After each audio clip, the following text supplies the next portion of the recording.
Hey, what's up, everybody? It's Luke James, not the singer. If you're looking to get your music reviewed, you can hit up this email that's right here. But today we are finally going to wrap up my year-end list, even though it is 2019 now. And this last list is my top 10 indie/underground projects. Now, I did get sent a lot of stuff, so I want to thank everybody who did send their music in. And thank you to those of you who watch these underground reviews. I know sometimes when you go to a review channel, you don't want to check for stuff you're not familiar with, but I think it's cool that some of you are willing to take a chance. And I'm sure you've discovered some great artists, including these 10 right here. So we're going to jump right into it with number 10, starting with J Squared's project called It Felt Like a Week. This was just a short little EP, but I really like the sound that he had here because he was doing some nice singing, you're getting great melodies, and the production choices are really cool as well because the samples have a very vintage old-time vibe to them. This one had a very experimental and unique sound when compared to some of the other stuff that I reviewed, so that's something that I think he can definitely work with, man. I look forward to hearing where he goes next, and this was a good start.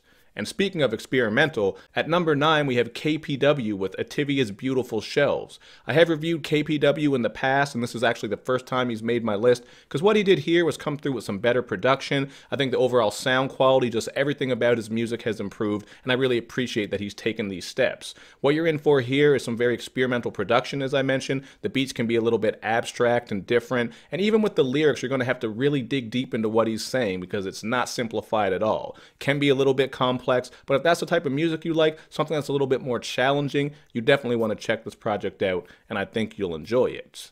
Now at number 8, we have Dirty Needles with his project called Finally, and he was coming through with some really strong mic presence and clever bars on this one, man. Kind of reminds me of just an old school spitter, so if you like that traditional sound, I think you'll like this one. But he does get into some very personal and deep content as well. He speaks on his battles with various mental health issues, and he even speaks on what it can be like to lose a loved one. So you're getting great content on here, nice traditional sound, and I really like the way that he sounds when he raps. He just has a strong cadence. Now for number 7, we have Gil Thompson with his album called Now I Know, and he's another guy who got very open, honest, and personal on this one. He speaks a little bit on the ups and downs of his family relationships, in particular how he feels about his mother and his father. Those were a couple of tracks that I really enjoyed. And I also got to say that he came through with some inspirational bangers to really keep you hyped, man. He's going to get you hyped, keep you there. There's a very nice balance with this project, so I do like the versatility on display here, man. Really solid project. Now for number 6, this is another versatile project, and it's Chad the Chains with his Wakanda Forever album.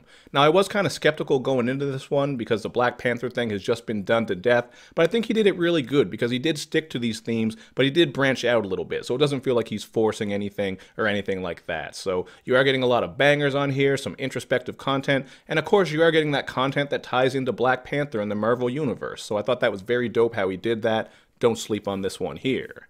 And now we're already at the halfway mark with Cohen's project called Broken Chronicles, man. On this one, he really showed that he's a polished MC. I think as far as rappers go, he's one of the best people on this list. He has very confident flows. He just sounds like he means everything that he's saying. And as far as the production, he's coming through with a lot of sample-based shit and hard-hitting drums. He really selected some nice beats on this, so you are getting a traditional sound a little bit. Definitely check this one out. I just feel like this is kind of the beginning for him, man. I'm not saying that in a bad way. I just feel like he shows a lot of potential here, and I know he's going to be even better, so I look forward to hearing what he brings next. Saying that about a lot of these guys, man, because honestly, I like these projects, and I really want to hear where they're going to go next. Now for number 4, we have Sandero Sosa with Music for Apes, and this one really took a while to grow on me because it is quite different. This is another project that you might be able to describe as experimental, but I really came to love these beats because they switch up and evolve as they go on. He also has a very aggressive rap style, so you're getting some bangers on here like Ghost and Fuck the Police that are so nasty, man. I really love those 2 tracks, and those really helped propel this one high up on my list because I thought they were great. So now we're into number 3, and we have Pete's Sake with Heaven Can Wait. I think Pete's Sake is another rapper on here who just sounds very polished and ready to make the next step, and he does have a lot of variety on here, man. You're getting some trunk slappers, some conscious joints, some traditional hip-hop. I really like when an artist can show that versatility and do different sounds, because that helps keep things interesting. We also get the track Shaolin Fangs on here, which is one of the best posse cuts I heard all year, so don't sleep on that song, and don't sleep on that project. Now at number 2, we have 6:23 a.m. with January Muse. I have reviewed some of his music in the past, and I believed he may have made my list last year, but he moved up quite a bit with this one because this is a very solid project. It's nice and short and cohesive. You're getting smooth production that really holds it all together throughout, and he's bringing a lot of good content as well. Most noticeably on the Khalif Browder story, where clearly he tells the story of Khalif Browder. You can look at the title and know that's what it is. And on God is Good, he gets a bit more political as he speaks on all kinds of things going on in the United States, from the fucked up presidency to police brutality and many other issues. So he is a guy who's speaking on a lot of things, and sonically it's very pleasing. But my number one pick for indie underground album, EP, mixtape, project of the year goes to Proto with SoundCloud Rapper Volume 1.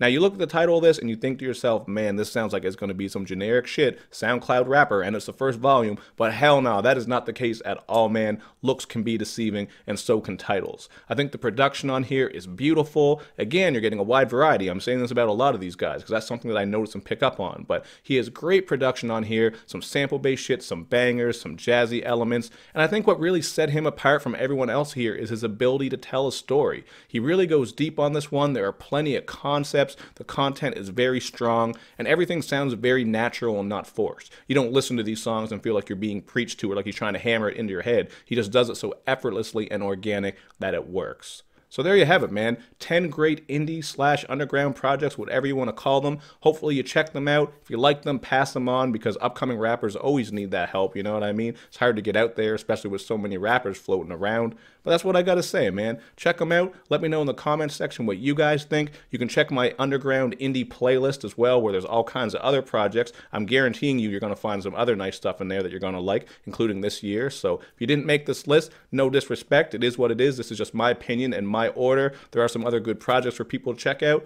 and hopefully they do that. So thank you again for another great year, everybody. Let's keep it rolling. Make sure you do all that good YouTube and social media stuff, of course, where you show me love and you show me lots of it.